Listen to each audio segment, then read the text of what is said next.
What's up, YouTube? Spring Fever here. EP and I are back for episode 2. Hopefully you guys checked out the first episode. It was 2020 Buyer's Guide on what to look for when purchasing a new call or maybe a first call. It's got some real helpful hints there, and so make sure you check that out. This week is a super important video, and it's the reason why we wanted to come right out of the gate with it. It's the number one question I get at expos across the country. I probably get asked this probably a minimum of 100 times per show. It's veteran hunters, it's new hunters, and it's something that affects all turkey hunters, and that's water. The number one question is, which pot call is waterproof?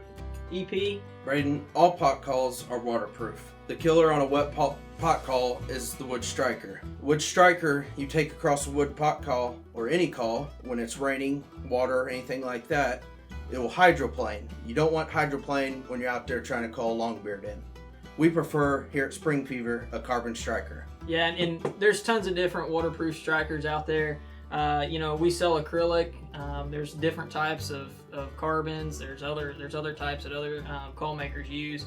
We prefer a carbon tip. We spent, I don't know how many prototypes we built to get the sound that we preferred, and we finally came out with this design. The different designs from different call makers are going to give you guys different frequencies, different pitches, and this one's the one that we like. The great thing about our carbon striker is it will run wet or dry, and that means realistically it may be the only striker you want to carry in the spring because you don't have to worry about if it gets wet or not. I think a lot of people get caught up in some of the marketing and some of the gimmicks that you kind of see on TV about, anodized aluminum or ceramic calls or whatever. And realistically, it has nothing to do with the playing surface of the call. It's all in that striker. EP, he's going to be my hand model today. He's too ugly to be any other thing else, so he's going to run this call dry right now. So that's a piece of slate, and everybody knows that slate, when it gets wet, it's done. And that call's dry. Usually it shows we carry this water bottle here, and we're gonna spray this thing down. It's drenched. You can see it dripping off air, and he can run that thing wet. And if you want, go ahead and keep running it, and I'll spray it while you play it. I mean, you can't kill it.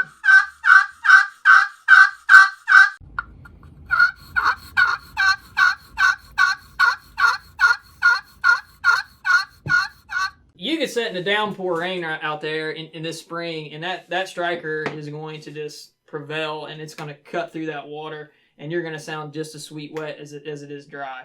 So if you want, you can run a wood striker. So this is a walnut striker. It's wood.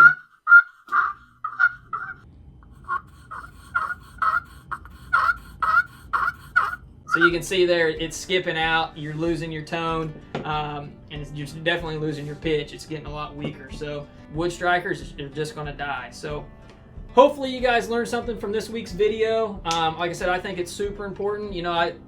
For example, just by sitting down, a lot of times I'll have my gloves on. I'll sit down and I'll put my hands down on wet grass for reduced fell the night before. Next thing I know, I grab my pot call and the top of my surface is wet. So I instantly go to my carbon striker. Hopefully you guys stick around. We got a lot more stuff coming up. Like I said, we're going to do this every week. We've got a whole list of material from hunting public land to different turkey vocalizations. We're looking forward to it. We're pretty excited. So hopefully you guys learned something this spring. Do us a favor, hit the like button, smash the subscribe button. We need the subscribers. It helps us out a ton.